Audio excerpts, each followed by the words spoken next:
Assalamualaikum warahmatullahi wabarakatuh. Pada video kali ini saya akan menjelaskan tentang kecakapan hidup. Perkenalkan, nama saya Adisti Azra Ramadhani dengan NIM 2060007 dari kelas 2020A, Prodi Pendidikan Bahasa Indonesia, STKIP PGRI Jombang. Sebelum itu, apa aja sih topik pembahasan yang ada pada video kali ini? Nah, pada video kali ini ada 3 topik bahasan, yakni yang pertama, pengertian kecakapan hidup, yang kedua, tujuan kecakapan hidup, dan yang ketiga, jenis kecakapan hidup. Pengertian kecakapan hidup. Kecakapan hidup atau life skill adalah kemampuan dan pengetahuan seseorang untuk berani menghadapi problema hidup dan kehidupan secara proaktif, mencari serta menemukan solusi sehingga akhirnya mampu mengatasinya dengan kemampuan berinteraksi dan beradaptasi dengan orang lain, keterampilan mengambil keputusan, pemecahan masalah, berpikir kritis, berpikir kreatif, berkomunikasi yang efektif, membina hubungan antar pribadi, kesadaran diri, berempati, mengatasi emosi, dan mengatasi stres. Menurut Mawardi 2012-287, life skill atau kecakapan hidup sebagai kontinum pengetahuan dan kemampuan yang diperlukan oleh seseorang untuk berfungsi secara independen dalam kehidupan.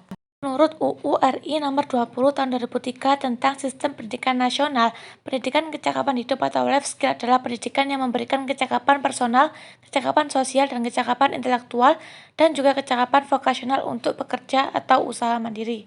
Topik yang kedua yaitu tentang tujuan kecakapan hidup.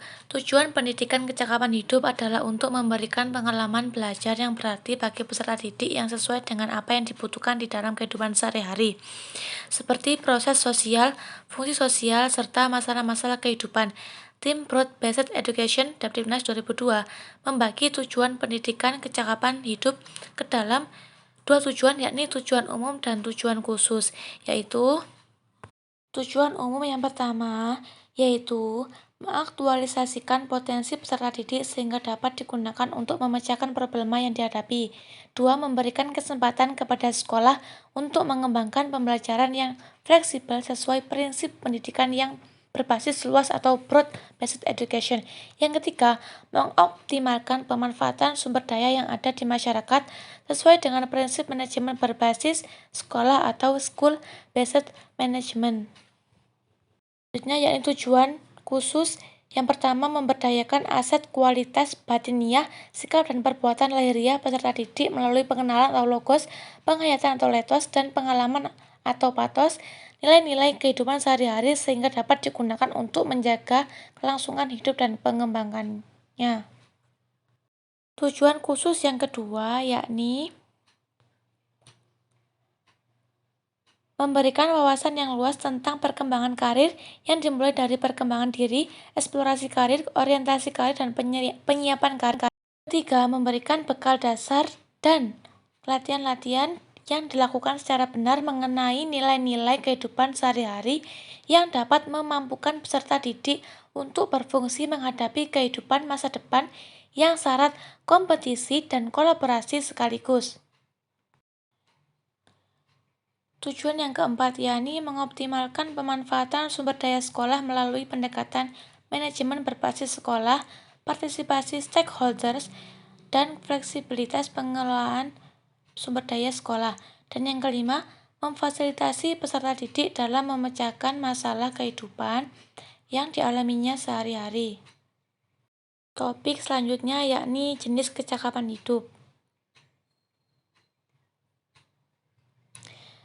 Kecakapan hidup dikelompokkan menjadi 2 jenis, yaitu kecakapan hidup yang bersifat generik atau generic life skill yang terbagi atas kecakapan personal atau personal skill dan kecakapan sosial atau social skill. Sedangkan kecakapan hidup yang bersifat khusus atau specific life skill mencakup kecakapan akademik atau academic skill dan kecakapan vokasional atau vocational skill menurut Dapdiknas 2007 halaman 11. Personal adalah kecakapan yang diperlukan bagi seseorang untuk mengenal dirinya secara utuh. Kecakapan ini mencakup kecakapan akan kesadaran diri atau memahami diri dan kecakapan berpikir. Kecakapan sosial mencakup kecakapan berkomunikasi dengan empati dan kecakapan bekerja sama. Akademik seringkali disebut dengan kecakapan intelektual atau kemampuan berpikir ilmiah yang pada dasarnya merupakan pengembangan dari kecakapan berpikir secara umum namun mengarah kepada kegiatan yang bersifat keilmuan. Kecakapan vokasional adalah keterampilan yang dikaitkan dengan berbagai bidang pekerjaan tertentu yang terdapat di masyarakat. Kecakapan vokasional mencakup kecakapan vokasional dasar atau basic vocational skill dan kecakapan vokasional khusus atau occupational skill. Berikut ini saya akan tampilkan daftar pustaka yang saya gunakan pada video kali ini. Sekian penjelasan pada materi kali ini. Kurang lebihnya saya mohon maaf. Saya akhiri. Wassalamualaikum warahmatullahi wabarakatuh.